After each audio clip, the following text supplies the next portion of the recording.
எங்க இருக்கு பப்பை? எங்க பப்பை? எங்க இருக்கு சொல்லுங்க.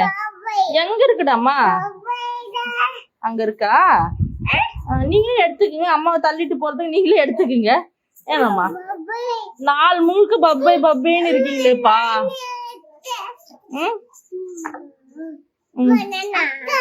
அக்காக்கு சோ இவ்வளவு நேரம் சின்ன குட்டி கஷ்டப்பட்டு அம்மா கிட்ட கேட்டீங்க. ஆனா அக்கா வாங்கிட்டு போயிட்டு இருங்க தரேன் தரேன் தரேன். உங்களோடது எங்கன்னு தெரியலையே. எங்க போட்டீங்க? உங்களோட எங்கன்னு தெரியலையேப்பா.